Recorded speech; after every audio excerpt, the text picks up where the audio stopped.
ఏదైతే ప్రభుత్వ ఉందో వారికి సంబంధించిన ప్రతినిధులు కూడా ఉన్నారు కాబట్టి రజనీ గారు ఏంటి అసలు మీరు అసలు అధికారంలోకి వచ్చిన తర్వాత హామీలపైన కాకుండా ఇలాంటి డైవర్ట్ చేసేటువంటి కార్యక్రమాలు లేకపోతే అసలు ఏమీ లేదు అని చెప్తూ కాలం వెళ్ళబుచ్చుతూ ఇచ్చినటువంటి వాగ్దానాల నుంచి తప్పించుకునే ప్రయత్నం చేస్తున్నారా?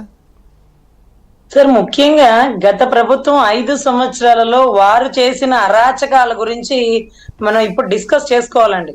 క్రీడా శాఖలో వచ్చిన డబ్బులు ఎటు దారి మళ్ళిచ్చిందో రోజక్కని అడగాల. జోగి రమేష్ గారు క్వాలిటీ లేని ఇల్లు ఎలా కట్టారో ఆయన అడగాల. వీటన్నిటికంటే మించి వైజాగ్ ని క్లీన్ స్వీప్ చేసేసి తుర్లవాడ కొండలు ఆక్రమించిన కట్టాల, కేసులు కట్టాల.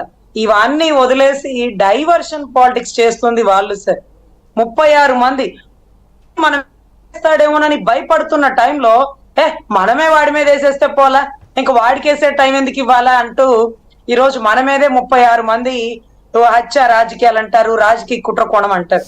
ఆయనకు అలవాటైన విద్య. జగన్ గారి మనిషి అనుకునేవారు ఎవరికైనా నేను చెప్తున్నాను సార్, ఏ క్షణమైనా మిమ్మల్ని చంపేసి రాజకీయ హత్య అని పులిమేస్తారు. మీరు జాగ్రత్తగా ఉండాల. ఎందుకంటే ఆయనకున్న అలవాటైన విద్య, తన మనిషిని తను చంపుకొని తనే సానుభూతి పొందేటటువంటి తత్వం. దీంట్లో టీడీపీ వారికి, జనసేన కూటమి వారికి ఎవరికి ఏం జరగదండి, మమ్మల్ని ఏమీ చేయరు. కానీ చేసేది ఎవరిని? వైసీపీ సానుభూతి పరులనే చంపేస్తాడు. చంపేసి చూడు ఇతను నా వెనకాల నిలబడి ఉండి నిన్న ప్రెస్ మీట్ ఇచ్చిన వాడిని కుట్ర కోణంతో ఇవాళ కాల్చి చంపేశారు, ఇవాళ గొడ్డలతో నరికేశారంటారు. మీరు జాగ్రత్త పడండి. వైసీపీ కార్యకర్తలకి మా తరపు విజ్ఞప్తి. అప్పట్లో సిన్నాయన అన్నాడు, సిన్నాయన వేసేసారు. మా నాయన ఉన్నాడు అన్నాడు. నాయన ఎట్లా పోయినాడో దేవుడికి తెలియాల. తల్లి అన్నాడు, తల్లికి వందనం ఏదన్నాడు. నీ తల్లికి నువ్వు వందనం పెట్టవయ్యా బాబు అంటే అమెరికాలో ఉంది. ఎవరికి వారి కుటుంబ సభ్యులే భయపడిపోతున్నారు.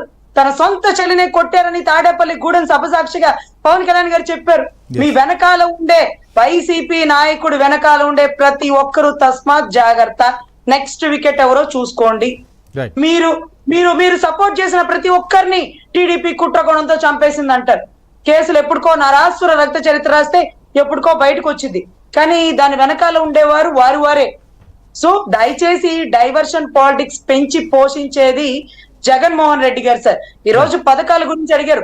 కరెంటు బిల్లు పెరగగానే కమ్యూనిస్ట్ వాళ్ళు ధర్నాలు పెట్టేసుకొని కలెక్టర్ ఆఫీస్ గేట్ బయట ధర్నా చేస్తారు. సార్, అది సార్ ప్రభుత్వాన్ని ప్రశ్నించే విధానం అది. అంతేకాని ఈ హత్యలేంటి, ఆ హత్యలేంటి, ఎవరు వాళ్ళు? నీ వైసీపీ విత్తనాలేగా. నువ్వే ఒక ప్లాన్ వేసి వాళ్ళని టీడీపీకి, జనసేనకి పంపిస్తున్నారా? అక్కడికి వెళ్ళి చంపేసి మారిపోయారని చంపుతున్నారా, టీడీపీ అని చంపిస్తున్నారా అంటున్నారా? ఏం జరుగుతుందో అర్థం కావట్లేదు సార్.